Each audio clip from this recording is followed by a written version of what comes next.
Totoo kaya itech? LJ Reyes, si Kim Chiu nga ba ang pinakabet sa lahat ng nakarelasyon ni Paulo?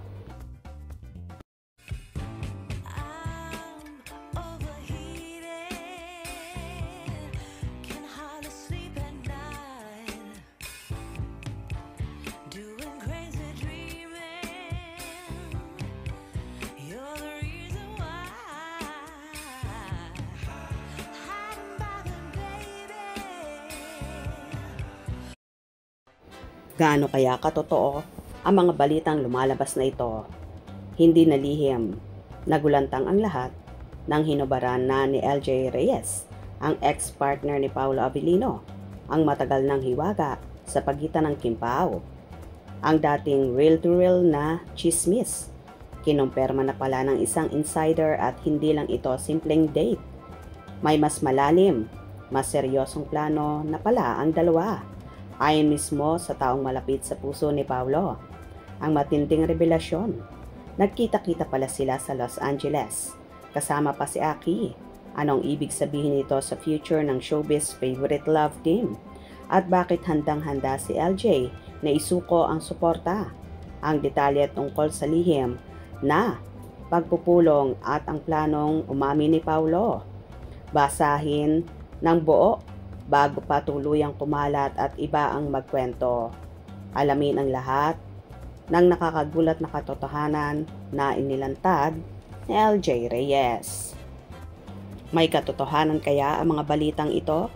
Anyway, samot-saring reaction naman ang naganap sa mga fanay. Good job, LJ Reyes. Magaan sa loob si Kimi at deserve niya yon. Maging masaya dahil napakabuti niyang tao. Bihira kang makakita ng ganyan. Na maging stepmother ni Aki. Napakaswerte niyo ni Kimi na sobrang bait at maunawain. Hindi makasagyo sarili. Sigurado mamahalin ang anak mo na parang tunay niyang anak. Sana'y ikaw din maging masaya para sa kanila ni Pauwi. At sana'y Pau, mahalin mo si Kim nang walang pagkukulang. Mahal namin si Kimi at mamahalin din namin kung sino ang mahal niya. Very well said. I truly agree and 100% faithful heart si Kim. Talagang may isang salita at paninindigan dahil mabait kung sumabait. Ulirang babae at kamahal-mahal. That's a big true. Salamat po Ma'am LJ for being so humble and true to Kimi. Mabait po si Kim.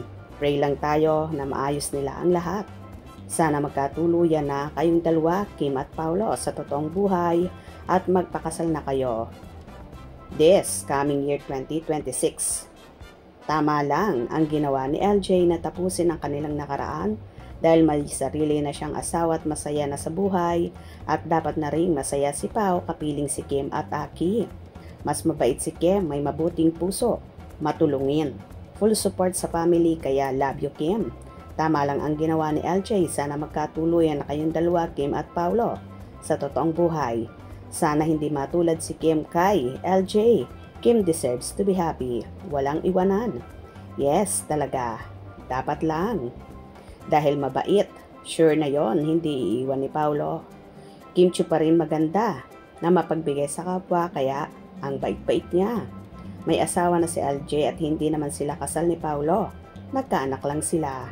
Ang gusto ko si Kim Chiu ang makatuluyan.